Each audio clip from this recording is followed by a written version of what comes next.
En otoño de 1941, Barenblatt era miembro de la policía.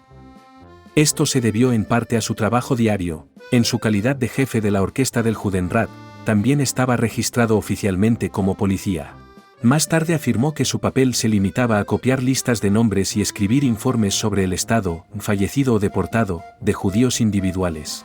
Como dijo en su juicio, este era simplemente un trabajo administrativo.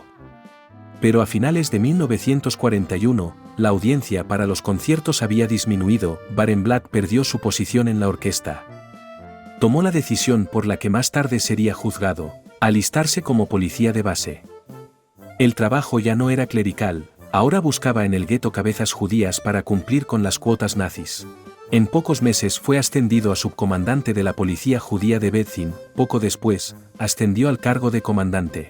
Cuando se le pidió que justificara esto, Barenblatt declaró que siempre había creído que, cuando él y sus hombres allanaban las casas judías, no estaban actuando por su propia voluntad, sino en nombre del Consejo Judío, respetando a los miembros de la comunidad. Barenblatt, para usar el lenguaje de aquel entonces, solo estaba siguiendo órdenes. Además, dijo, si no lo hiciera, alguien más lo haría. Su fuerza policial, afirmó, era mucho menos brutal que la de los soldados alemanes. La primera deportación de judíos de Bethín a Auschwitz ocurrió en mayo de 1942, seguida de otra en junio y luego, en agosto, un gran envío conocido como el Gran Punto. A finales de 1942, los nazis habían deportado a la mayoría de los judíos de Bethín a Auschwitz, con el famoso jefe del Consejo Judío, Moniek Merin, entre ellos. Como demostró la deportación de Merin, ninguna cantidad de servicio a los alemanes podría garantizar el refugio. Al darse cuenta de esto, Barenblatt se reunió con un movimiento juvenil sionista que estaba organizándose en clandestinidad. Les proporcionó uniformes de policía para escapar de la detención y libró a sus miembros de la cárcel. Pero continuó ayudando con las deportaciones a Auschwitz, incluidas las de sus padres y su esposa. El día de Navidad de 1943, Barenblatt huyó con un grupo de resistencia a las montañas de los Cárpatos. Cruzándolos, llegó a Eslovaquia antes de viajar a Budapest. Después de la guerra, fue extraditado de Hungría a Polonia, donde fue juzgado ante un tribunal polaco y posteriormente fue absuelto. Permaneciendo en Polonia, reanudó su trabajo como músico hasta que una ola de antisemitismo en 1959 lo llevó a emigrar a Israel. El 11 de marzo de 1963, menos de un año después de la ejecución de Eichmann, David Levi, un fiscal de 29 años, entró en un tribunal de Tel Aviv para presentar el caso contra Hirsch Barenblatt. Para Levi, el juicio no fue solo un asunto legal, sino un acontecimiento histórico. Del mismo modo que Gideon Hausner había convertido el juicio de Eichmann en un ajuste de cuentas con el régimen nazi, Levi, que murió en diciembre de 2023, creía que el juicio de Barenblatt llevaría a un ajuste de cuentas con la colaboración judía en Europa. Levi hizo una pregunta al panel de 3 jueces: ¿quién era el señor Barenblatt en Bethín y cuáles fueron sus acciones? ¿Cómo los evaluaremos? Al igual que muchos jóvenes israelíes, Levi se preguntó por qué los judíos parecían someterse a los nazis sin resistencia. ¿Por qué, en palabras de Levi, fueron como ovejas al matadero? Levi creía, como hicieron muchos otros, que el liderazgo judío había colaborado con los nazis para evitar la resistencia.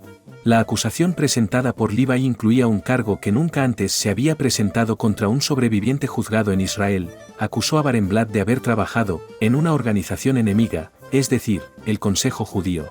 Simplemente al ser empleado por la policía judía, Barenblatt había colaborado efectivamente con los nazis.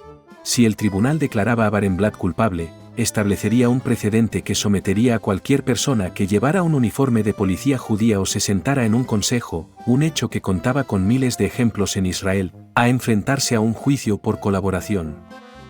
Barenblatt se declaró inocente de este y de todos los demás cargos de la acusación. Levi convocó a 10 supervivientes al estrado. Cada uno contó una desgarradora historia de las acciones de la policía judía bajo el mando de Barenblatt. Un testigo, Ruben Bexelman, describió cómo Barenblatt lo había encontrado, teniendo 10 años, escondido en un orfanato local, entregándolo a él y a docenas de otros huérfanos a las SS. Cuando el tribunal le preguntó cómo había sobrevivido, Bexelman dijo que no podía recordar. Otros compartieron relatos de cómo la policía de Barenblatt había impuesto la separación de padres e hijos, maridos y esposas, algunos programados para la deportación, otros marcados para la liberación, durante el Gran Punto. En palabras de un testigo, la policía había llevado a cabo la misión de los nazis de la mejor manera posible. Algunos testigos, como los hermanos activistas clandestinos David y Ariel Lieber, hablaron de cómo la policía judía había entregado a los miembros de la resistencia a los nazis. Merin, Barenblatt y sus asociados trabajaron activamente para suprimir estos esfuerzos de la resistencia, temiendo que un levantamiento condujera a una aniquilación total. En opinión de un testigo, Barenblatt había trabajado de acuerdo con la perversa creencia de que era correcto sacrificar miles para salvar a unos pocos. Surgió un consenso entre los testigos de la acusación, articulado por Ariel Lieber: los alemanes no habrían podido, por su cuenta, llevar a cabo la aniquilación que llevaron a cabo. Tal punto de vista se hizo eco de la opinión de Hannah Arendt, que había escrito en su libro Eichmann en Jerusalén: toda la verdad era que si el pueblo judío realmente no hubiera sido organizado y sin líderes, habría habido caos y mucha miseria, pero el número total de víctimas difícilmente habría estado entre 4,5 y 6 millones de personas. Y hasta aquí la segunda entrega de esta serie sobre los juicios en Israel contra los judíos que colaboraron con el régimen nazi. Muchas gracias y no te pierdas la conclusión de esta interesantísima historia.